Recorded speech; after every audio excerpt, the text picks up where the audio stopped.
Scent Podcast. Hey everybody, this is Matthew coming back with another Scent Spotlight. This week my guest was AstroZach. I'm sure you've seen some of his futuristic science fantasy, not to be confused with science fiction, work posted on Scent, on Maker's Place, and a couple of the other marketplaces. It was an awesome conversation that we had. I know you're going to enjoy it. I did. And well, after you listen to this, if you still haven't subscribed to this podcast, make sure that you subscribe to it wherever you listen to podcasts. And if you dig it, make sure you recommend it to some friends who you think would also like it. With that, please enjoy my conversation with AstroZach. Okay, and we're live. This is Matthew coming back with another installment of the Scent Spotlight, the Scent podcast, where we're trying to highlight all the creators who are doing fantastic things on the Scent platform. This week, I'm joined with a special guest. I think a lot of people will be familiar with this creator and artist, as they've been posting a lot of really interesting content on Scent and great art, and walking us through a lot of their methods and tools that they've been using recently. I'm really happy to be speaking with AstroZach. Welcome to the Scent Spotlight, Zach. Hello, how's it going? Thanks for having me. Cool. And well, this is the question that we use to get every episode started. Could you tell all of us who AstroZach is? Well, AstroZach is a digital artist. I'm based in the Essex County of England. I live in a little seaside place called Southend. In my sort of usual daytime, I've got a day job. I work on business improvements for a flour milling company. And all my time outside of that work, I'm creating art. I create science fantasy themed digital art. I have been for the last 2 years, where before that I started up a clothing company that didn't work out. I actually found that I enjoyed more of the creating the artwork process of it. And I started to just sort of focus on that and publish that. And I was sort of going through sort of the main traditional art routes, like, you know, just trying to sell prints and stuff like that. Using like print on demand websites like Redbubble and Society6, all the sort of ones that everybody that does art knows about. And then one day I was on Behance, which is like a designer platform. I don't know if you've heard of it. And I ran into Giselle, which everyone should know about. I think she's like one of the main creators on the crypto space. Giselle X, right? Yeah, that's the one. Yeah, that's the one. And she said, you should look at crypto art. I think some of your work would be good for that. And this, by the way, like, I didn't know her before. I just saw her work, and I was just interested in it. I asked her a few questions, and then she said she came back to me and said, she answered some of the questions, and she said, yeah, you should check out crypto art. And I hadn't, bear in mind, I had never ever heard of crypto art in my life. Yeah, I knew about cryptocurrency, like Bitcoin and stuff. But that's kind of like, if you go to anyone in the street and you ask them, oh yeah, do you know what Bitcoin is and cryptocurrency? They'll say yeah. But in terms of anything else, anything to do with tokenization, non-fungibles, you know, the majority of the public wouldn't know, and I was one of those. So I Googled it, actually. I was at work, funny enough. I Googled it, and I saw like there was like a crypto art website, which I think is its own brand of sort of, I don't think it's not linked to like Known Origin or any of the other guys, but I didn't quite understand it, so I left it. And didn't bother looking at it for a few days. Then I went back on it and I said, okay, right. So what? How do I get involved in it? And Giselle sort of gave me a few like host websites like Known Origin, Super Rare, Maker's Place, and I just signed up, and that's it. That was literally last November, and it's just been wicked, man. It's been sick. Yeah, I remember your first post. It was like, I was born on Scent today. It was right around that November time. And I was like, whoa, what is this? What is this about? Looks like an interesting cat. And I went back to that first post, and it was really interesting, because you use this really I like this phrase in particular. You said that I was born a digital creative 2 years ago and I make stuff like this. And you just started highlighting your work. I thought that was awesome. And I think you kind of alluded to that journey as a digital creative before you found out about crypto art, thanks to Giselle X. But I'm just wondering if you could like walk us through your creative journey. Yeah, okay. I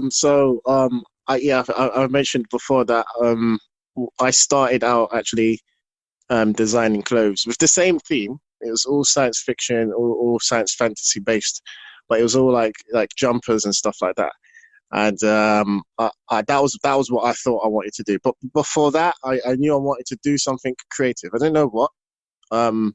I was into making all sorts of music and instrumentals and stuff like that. I was always in the creative space somehow, but I didn't think or know it would be the visual arts instead of the music one. So I started off making sweatshirts and stuff, and to be honest, that bombed. That never went anywhere.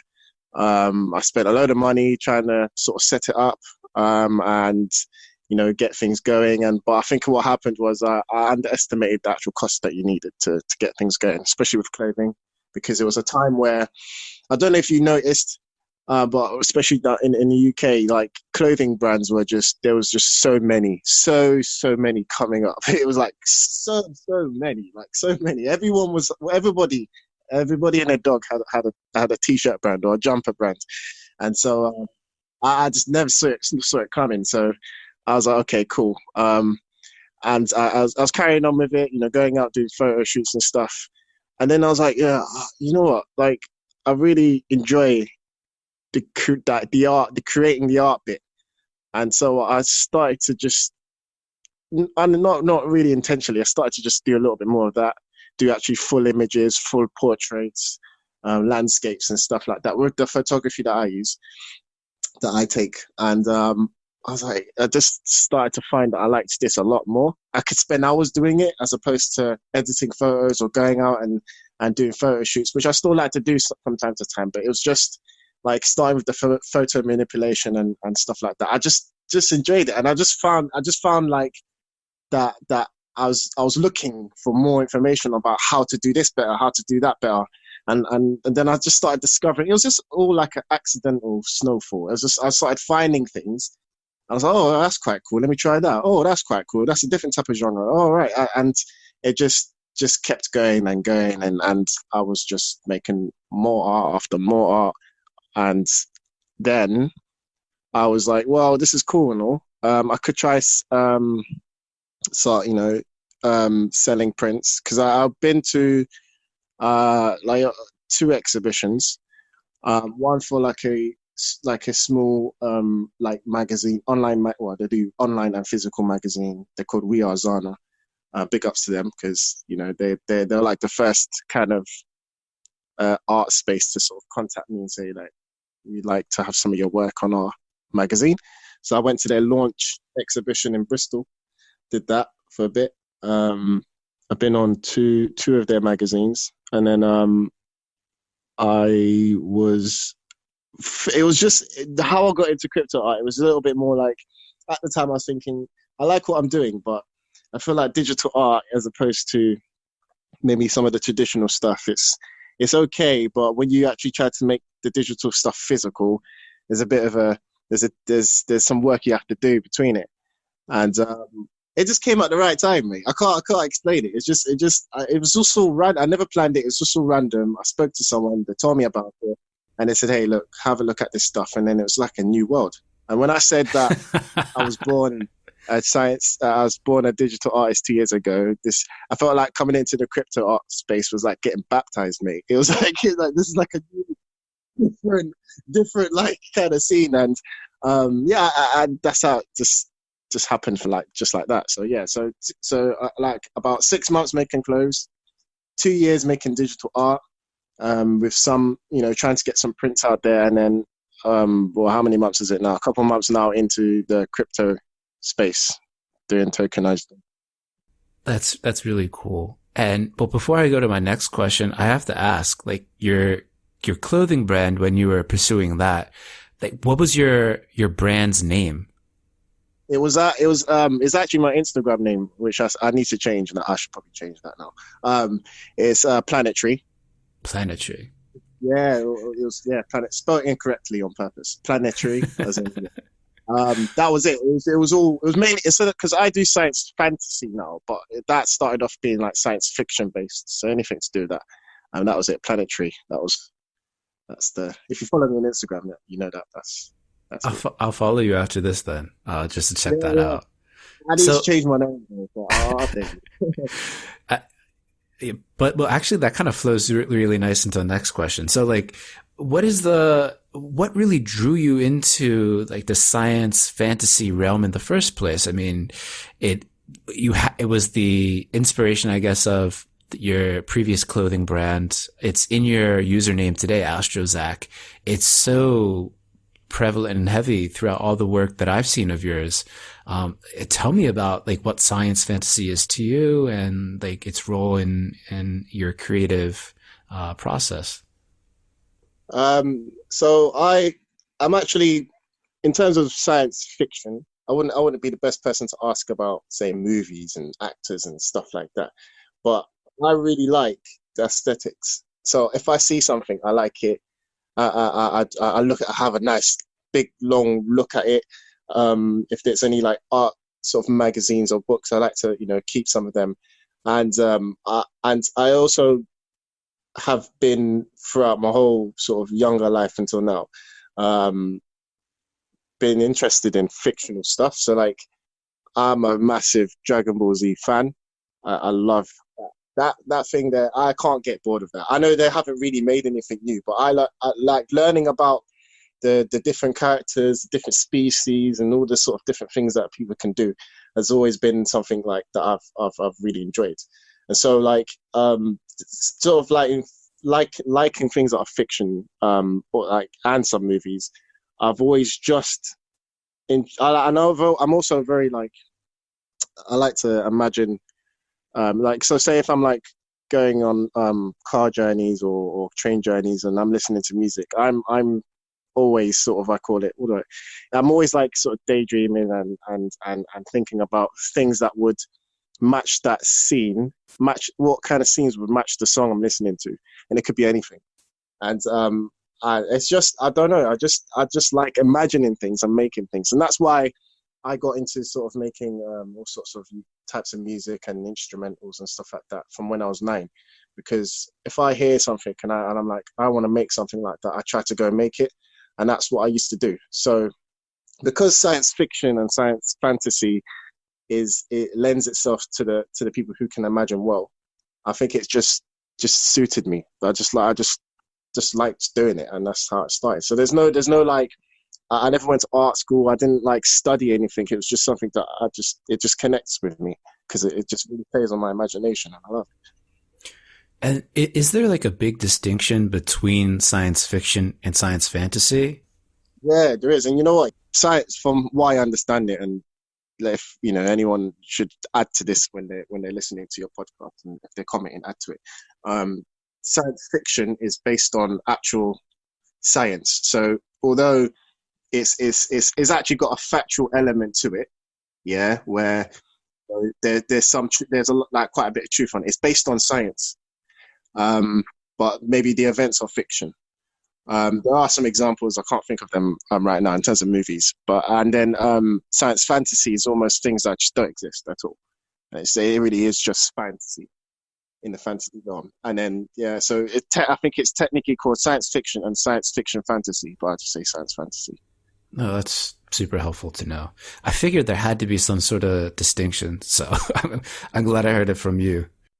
Yeah, no, because I used to say, oh yeah, I mean, I know I design science fiction stuff, but actually I don't, because that's not what my stuff is, and it's learning that distinction is very helpful. Mm. And then, well, I know that the aesthetic is something that interests you and it really attracts you to this sort of space of the science fantasy, I guess, genre of digital art. But the one thing that I always try to think through and try to like imagine is that in a lot of these works, like the creator themselves is somewhere in the work.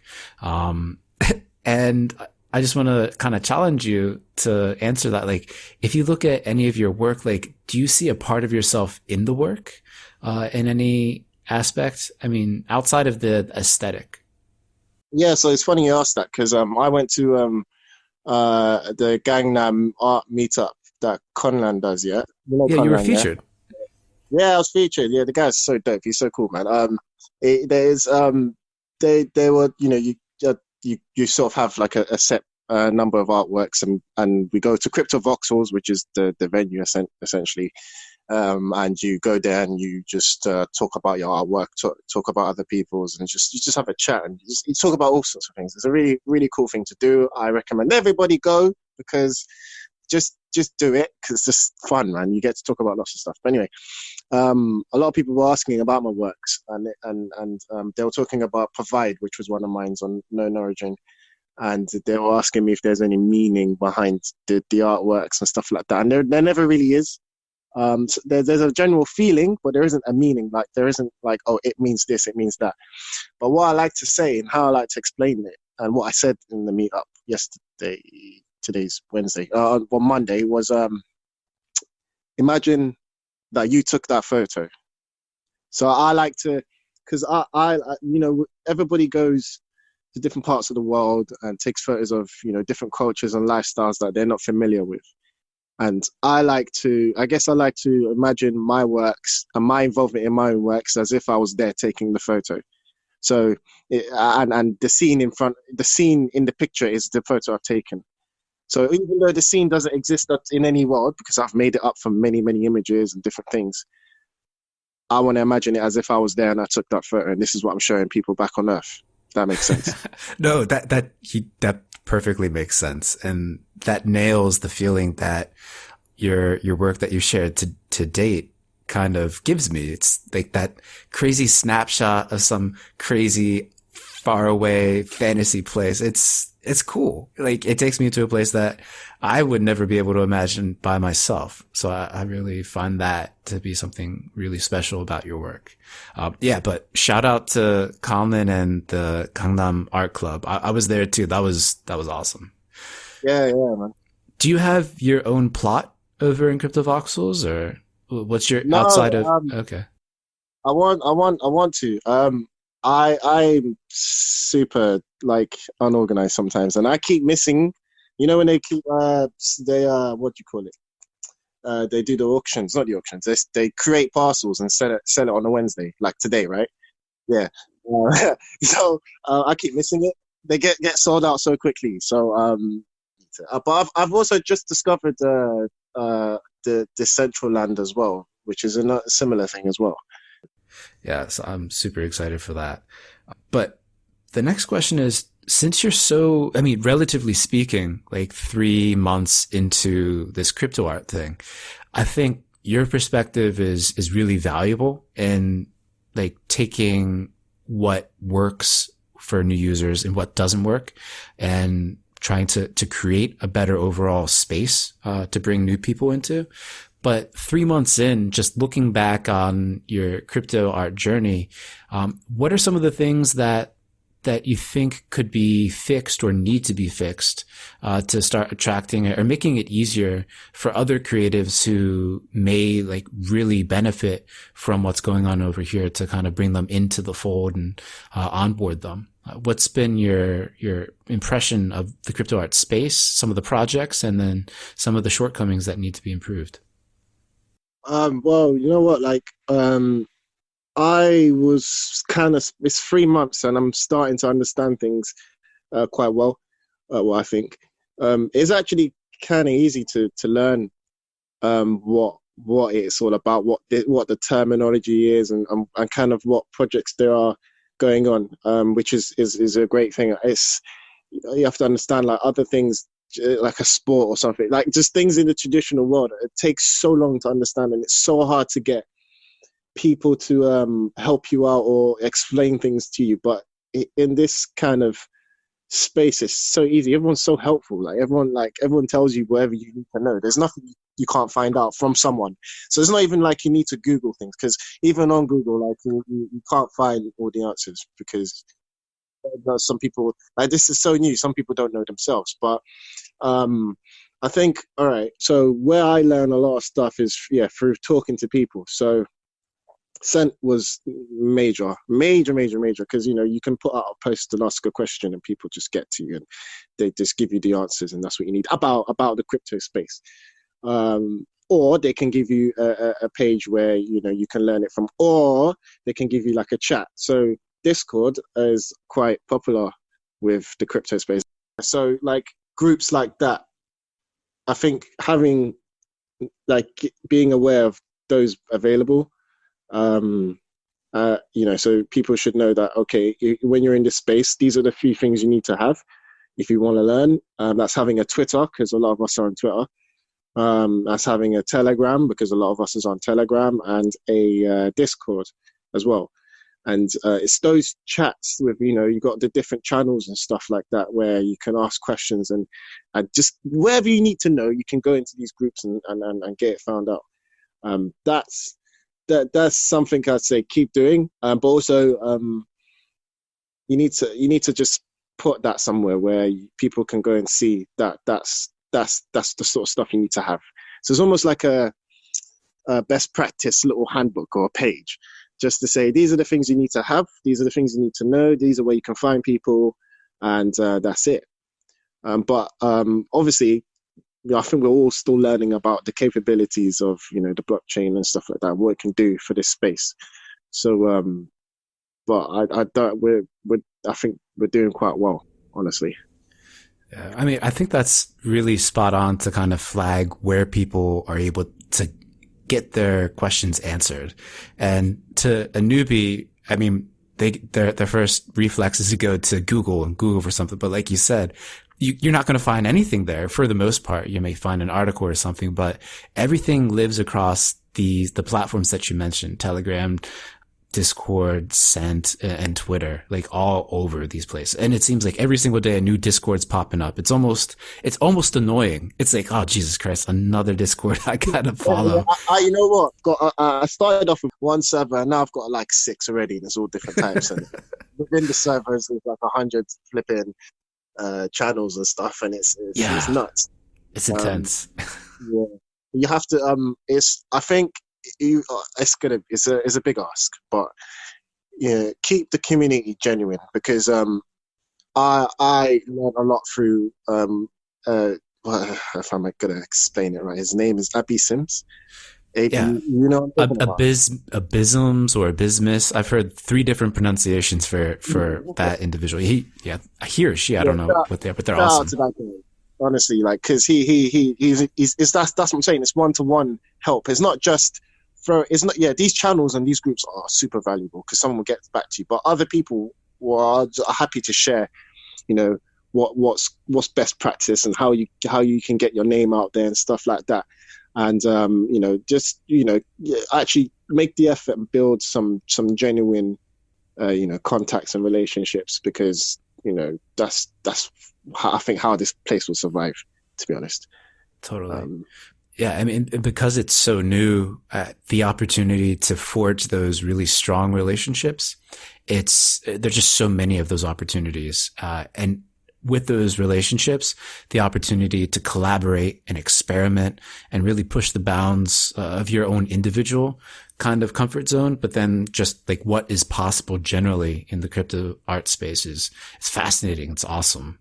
What's the point in having any of this stuff if you're not going to add value and you're not going to try to actually communicate? So I try to respond to all my comments and stuff like that, because there's people out there actually offering some dope, invaluable type of comments, and feedback to what we're saying. You might as well just do it properly. You know what I mean? Like go out there and actually post stuff that you're passionate about, you actually care about. It could be anything. Yeah. If you collect stamps or make art, whatever, it's just talk about it. That's awesome. And well, I guess one of my last questions is, well, as a crypto artist yourself, people are collecting your work that you're creating, but I'm wondering, like, have you started your collection yet of other artists' work, or where are you at in that frontier? Not yet. I bought my first piece of Abysms, Yeah. The other day, it's this guy on a horse. Because actually haven't spent a lot of time looking around on the websites and stuff. I've just been, my main goal has just been practicing my craft. But when I did do that, I saw his work and I said, "Oh, I like that. I'm having that," and I now have it. So, but I wanna do a lot more with that. Going around and seeing who else is making stuff that connects with me. And just having a piece of that because it's a piece of history when you own it. And yeah, why not? Yeah, and well, I'm sure you have your eyes on some particular creators and their work. The one thing to definitely note is that the prices seem to keep going up and up, like really, really quickly. I can remember just a couple months ago when the average like sale price over on Super Rare was at like a tenth of what it is today. It's kind of crazy how quickly the price has increased for a lot of these works. But if you were to, if you had unlimited funds and you had to buy work from some creators, like what would the 3 creators that you'd really like to scoop work from be? Well, one, yeah, Abysms, definitely. I'm fascinated about how, like, just the stuff he does. You look at things, when you look at things, you just study it and you just look at all the little different details and stuff like that. And he might turn around to you and say, "Look, I was just playing. This is just me experimenting." Yeah, just like, what the hell? Like, okay. But like, yeah, definitely him. Giselle, I think her work is dope. It's totally unique how she works with like lights and photography, and she just does like just it's just anything that makes me think like how that's definitely one of it. That's something I want to invest in. I'll definitely scoop up a lot of her stuff. And another person would be X Copy, obviously. Yeah, that guy's work is just it's top level stuff. And I met him actually. Yeah, I met him at the NFT London event.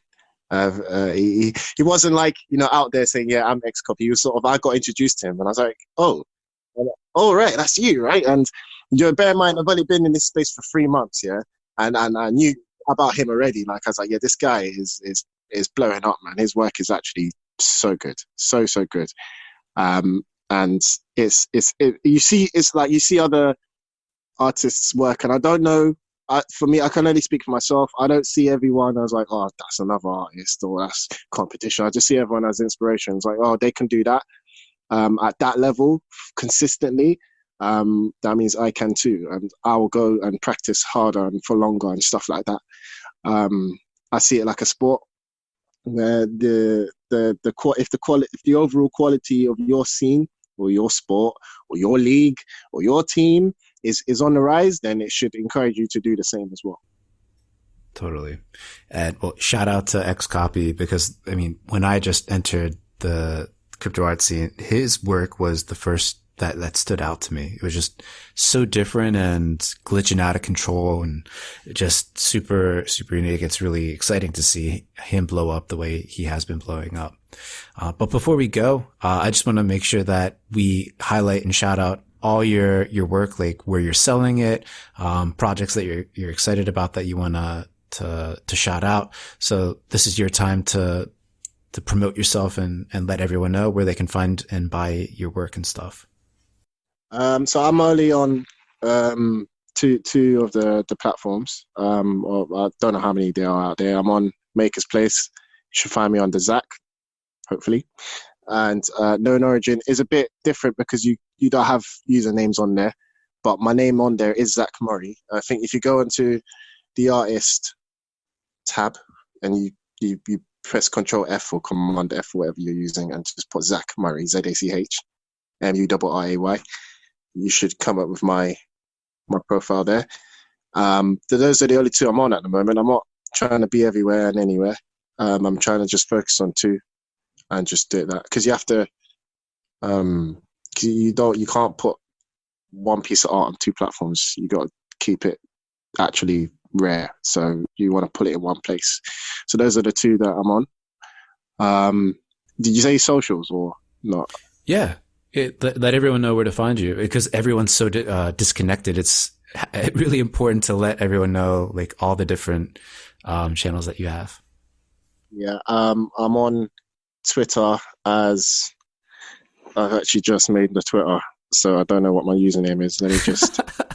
You're such a baby to the space, brand new. I am brand new, mate. Yeah, it's CosmoZach1. And on Scent, what is my Scent name, man? AstroZach. AstroZach, that's the one. Yeah, and on Instagram, it's at Planetary Online. PLANETRY.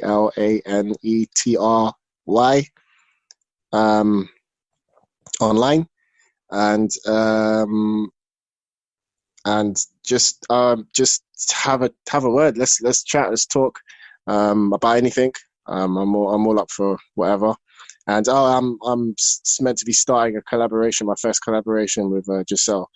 We're just cooking up some ideas. We don't know what it is yet, but we're coming up with something. And I'm super excited because I've not done a collaboration before, so I don't know what to expect. That's as far as it goes in terms of projects. Obviously, I'm making pieces of art all the time. Just the one-offs and just releasing them.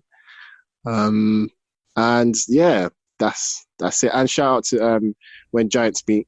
Yes, you know, like WGM meets. He's the man. Yeah.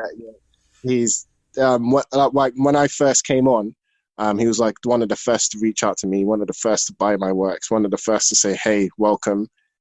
Same with Ivy Sims, because that made me think, wow, these people are actually nice. You know what I mean? Like, and that was it. And I was like, I'm bought. I want to carry on speaking to these people. Well, congratulations on that opportunity to collaborate with Giselle. I'm super eager to see what you two can pump out. I'm really excited about that. And it was a pleasure to speak with you, man. I'm sure this is not the last time. And I'm just looking forward to really watching your creative journey unfold in front of you. You have so much potential, man. I'm super excited. Thanks so much. Thanks so much for having me. This is my first ever interview of any kind. So like the fact that, someone wants to, ask me about whatever the hell I do, is great, man. So yeah, thanks for having me. It's been an honor. It's been great. You're a great interviewer as well. So yeah, thanks, man. Thanks, man. Well, have a good day, man. See you. Yes, you too. Take care. Hey everybody, Matthew again. I hope you enjoyed listening to this podcast with AstroZach as much as I did recording it with him. Like always, make sure that you subscribe to this podcast wherever you listen to podcasts and recommend it to some friends if you really liked it. My next very, very exciting Sense Spotlight will be with the creator, Matt Kane. I've already teased some of the details of our conversation in a couple posts and tweets, so stay tuned for that, and sent on.